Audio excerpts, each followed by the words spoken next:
سید العلماء مولانا سید احمدی خود فضل عزیز تو اخیر عمر میں نابینا ہو گئے.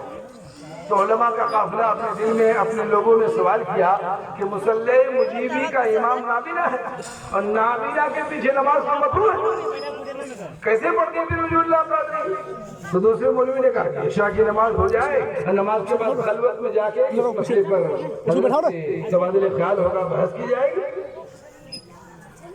تو ہوتا یہ تھا کہ امام صاحب کو دارالعلوم مجیبیہ کے کوئی بھی طلبہ پکڑ کے لا کر کے مصلی میں بیٹھا دیتے تھے. جب حضور تشریف لاتے تھے تو آپ کھڑے ہو کے نماز پڑھاتے تھے. عشاء کی نماز کا وقت ہو چکا ہے، 1-2 منٹ باقی ہے. دارالعلوم مجیبیہ کے طلباء نے سید العلماء مولانا احمدی کو پکڑ کر مصلی مجیبی میں بیٹھا دیا.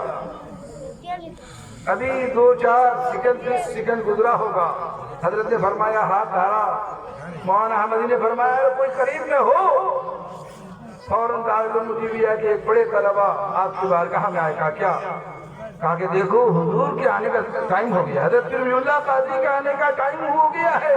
خلوت سے مسجد مجیبی میں نماز پڑھنے کے لیے آ رہے ہیں. جس راستے سے ان کو آنا ہے اس راستے میں ایک سوئی گڑی ہے. اس علماء کے قافلے کا سوال کا جواب دے رہے ہیں. علماء بیٹھے ہوئے دیکھ رہے ہیں کہ طلبہ گیا دوڑتے ہوئے، جو جگہ بتایا تھا دیکھا کہ واقعی سوئی یوں گڑی ہوئی ہے. سوئی کو نکالا گیا. نکالنے کے بعد نماز تو ہو گئی. نماز کے بعد علماء کا قافلہ خلوت میں پہنچتا ہے. حضرت پیر مجیب اللہ قادری سے سوال کرنے کے لیے مولوی صاحب نے کہا کہ کچھ سوال کا تو جواب مل گیا ہے. حضرت پیر مجیب اللہ قادری فرماتے ہیں اس نابینا کے پیچھے نماز مکروہ ہے جس کا دل بھی مردہ ہے. میرا امام اس وقت تک نیت نہیں کرتا مصلی میں کھڑے ہو کر کعبہ اور مدینے کو نہیں دیکھا. نعرہ تکبیر، نعرہ تکبیر، نعرہ رسالت، نعرہ رسالت. فیضان پیر مجید، فیضان پیر مجید، عرض پیر مجید، علماء پیر مجید. نعرہ تکبیر، نعرہ رسالت. جلدی سے لا کر کے دے دیں جن لوگوں میں شریک ہونے بڑی چیز ہے. انسان کچھ بھی کرتا ہے شرکت کے لیے کرتا ہے. تو خانقاہ عالم پناہ مجیبیہ پھلواری شریف نے ہر دور میں دیا ہے، ہر دور میں ان کا فیضان جاری رہا ہے.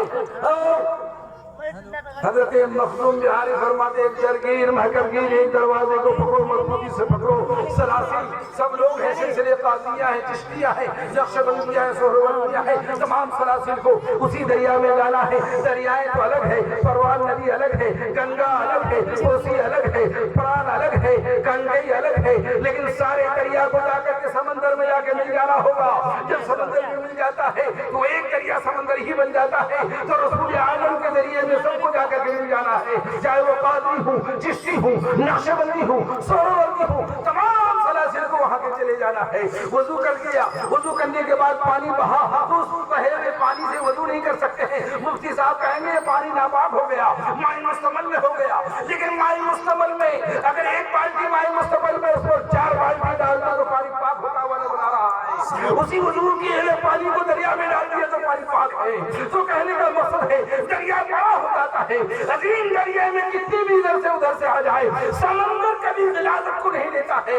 جن لوگوں نے سمندر کو دیکھا ہے سمندر کے کنارے کچرے کا ڈھیر لگا رہتا ہے. سمندر میں کوئی بوتل ڈالتا ہے، پولیتھین ڈالتا ہے، کوڑا ڈالتا ہے، لیکن جب جوار پھٹا آتا ہے اس کچرے کو اٹھا کے کنارے پھینک دیتا ہے. سمندر ناپاکی کو نہیں لیتا ہے. اس لیے ضرورت ہے کہ گہرائی سے گہرائی میں ہم مطالعہ کرتے چلے جائیں، اپنے رشتے کو نبی سے جوڑ جائیں. آئیے ہم سب لوگ کھڑے ہو جائیں اور صلاۃ والسلام.